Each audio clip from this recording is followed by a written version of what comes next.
প্রধান বিচারপতি হিসেবে ৭.৫ মাস দায়িত্ব পালন শেষে মঙ্গলবার সুপ্রিম কোর্টের বিভিন্ন স্তরের কর্মকর্তা কর্মচারীর কাছ থেকে বিদায় নেন বিচারপতি এবিএম খায়রুল হক।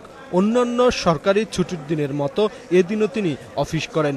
প্রধান উপদেষ্টার দায়িত্ব নেয়া বা না নেয়ার বিষয়ে সরাসরি কোনো জবাব দেননি বিচারপতি খায়রুল হক। তবে তিনি বলেন, অনেক চিন্তা করে তত্ত্বাবধায়ক সরকার ব্যবস্থা নিয়ে তারা রায় দিয়েছেন। The law will take its own course. ভবিষ্যৎ ডেস্টিনি সম্বন্ধে কেউ বলতে পারে না, আমিও বলতে পারি না। আপনারা দেখেছেন 13th অ্যামেন্ডমেন্টের রায় আমরা কি বলেছি, আইনগত অবস্থান পরিষ্কার করার প্রাণপণ চেষ্টা করেছি। আমাদের ইভেন শর্ট অর্ডারটাও যদি পড়েন দেখবেন তার মধ্যে অনেক প্রশ্নের সদুত্তর পেয়ে যাবেন।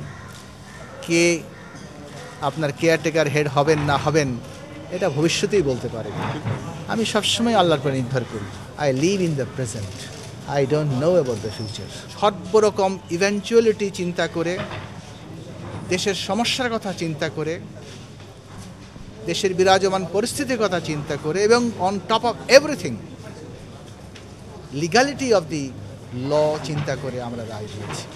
সংবিধানের ৫ম, ৭ম ও ১৩দশ সংশোধনী, বঙ্গবন্ধু হত্যা মামলা, নদী ও পরিবেশ রক্ষা সহ অনেক জনগুরুত্বপূর্ণ মামলায় বিভিন্ন সময়ে রায় দেয়া বিচারপতি খায়রুল হক বলেন, বিচার বিভাগের স্বাধীনতা নির্ভর করে বিচারকের ওপর।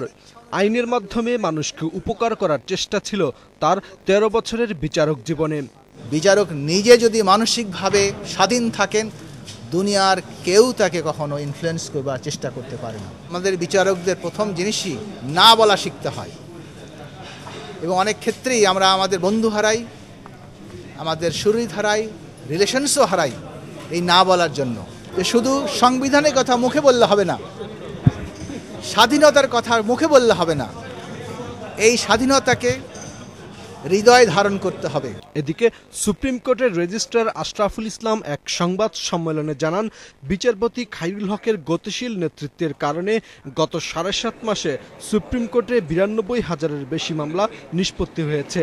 সর্বোচ্চ সহযোগিতাই পেয়েছি, এটা না বলে কোনো পারি। মাসুদুল হক, এটিএন নিউজ, ঢাকা।